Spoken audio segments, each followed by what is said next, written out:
Hello viewers, आप सबका स्वागत है गांगुली टेक पर और मैं हूं संदीप गांगुली।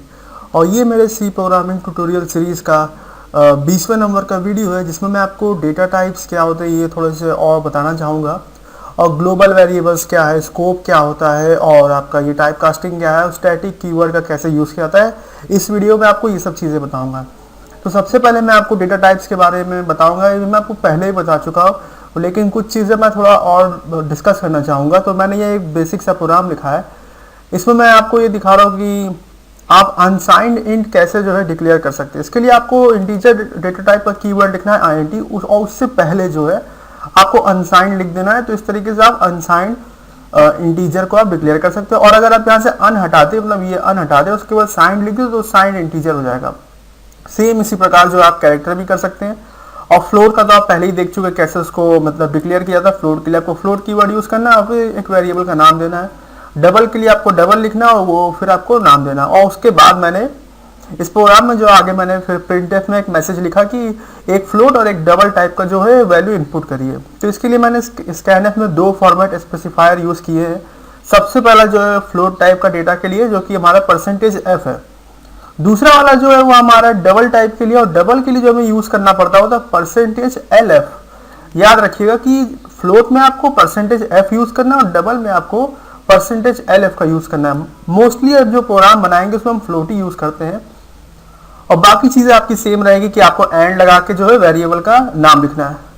तो पहले इस प्रोग्राम को रन करता हूँ। उसके लिए मैंने इसे कंपाइल कर लिया, फिर मैंने रन कर दिया। अब देखिए अभी कह रहा है कि एक फ्लोट और एक डबल टाइप वैल्यू डालिए, और दोनों जो होते हैं डेसिमल टाइप वैल्यू होते हैं। बस दोनों की जो रेंज होती है, जो कैपेसिटी होती है वैल्यू को स्टोर करने की, दोनों थोड़ी सी अलग होती है।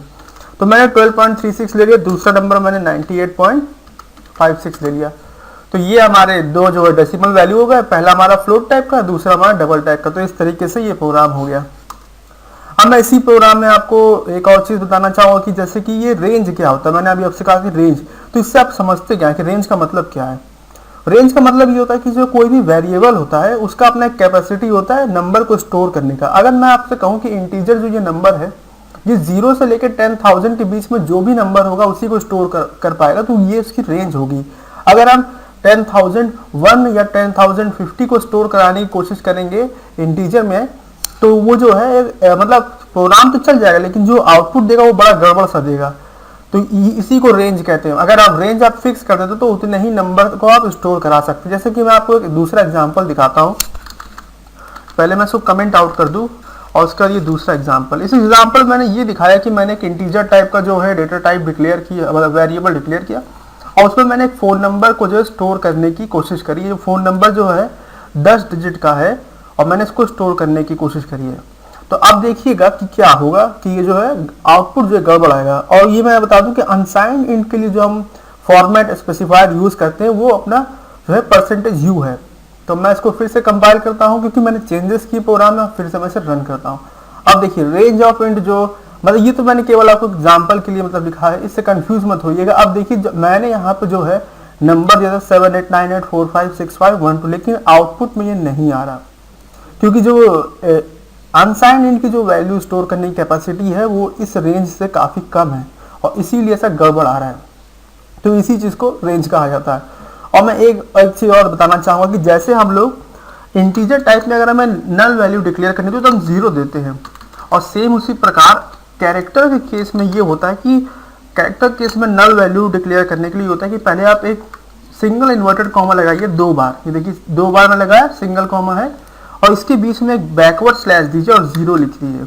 इसका मतलब होता है कि कैरेक्टर टाइप में नल वैल्यू, इसका मतलब जो ये सिम जो है इसमें नल वैल्यू स्टोर किया हुआ है।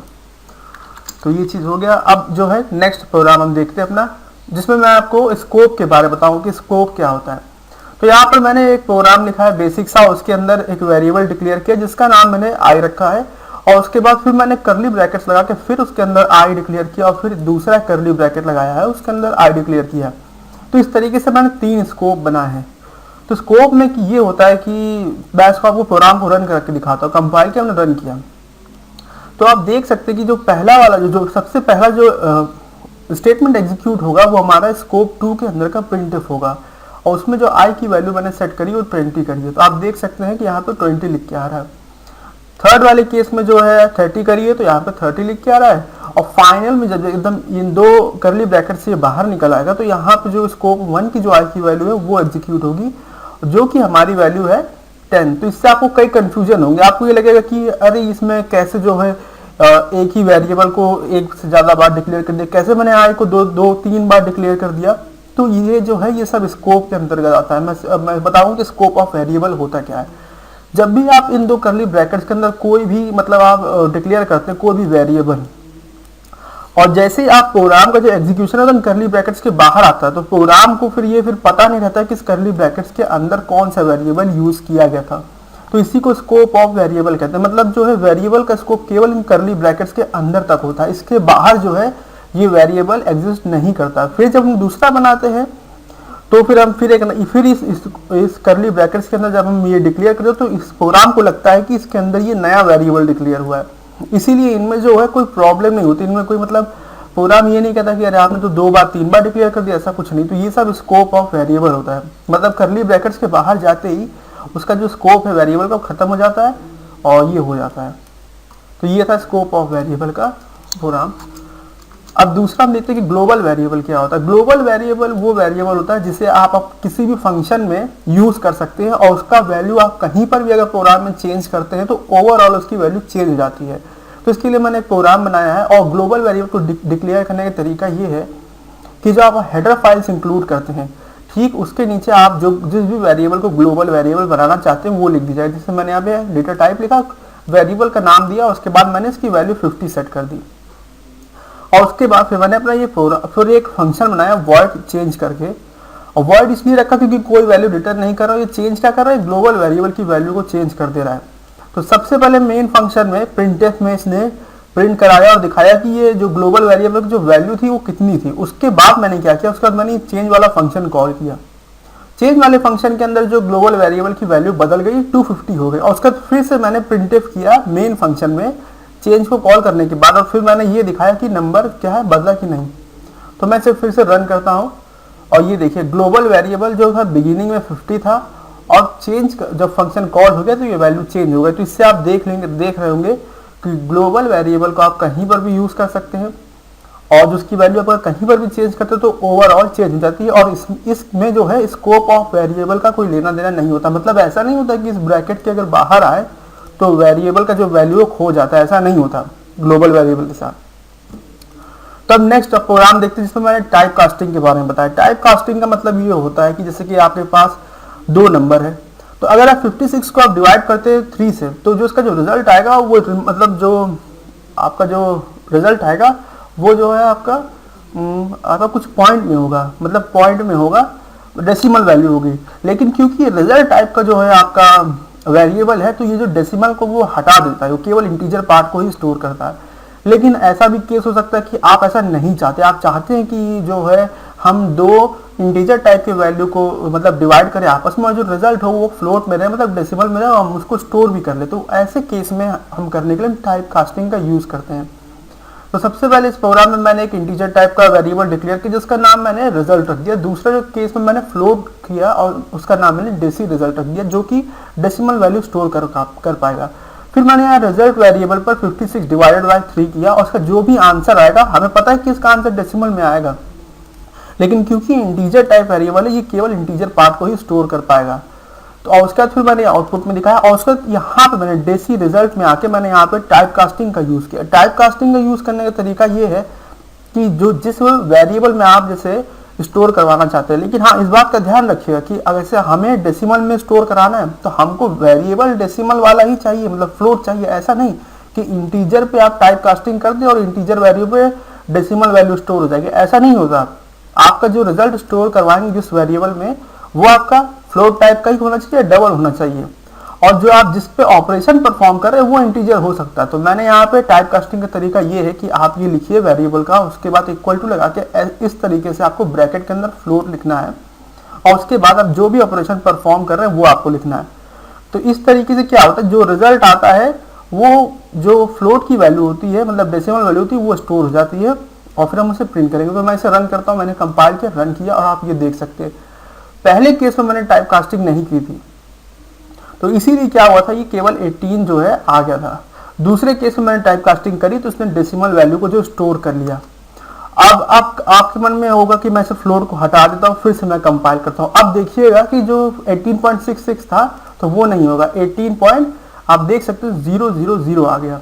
लेकिन हमको जो है डेसिमल पार्ट भी रखना है, तो इसीलिए जो है यहाँ पे फ्लोट वापस कर देंगे, कंपाइल करेंगे, फिर से रन करेंगे, आप देखेंगे डेसिमल रिजल्ट में 18.66 आ गया।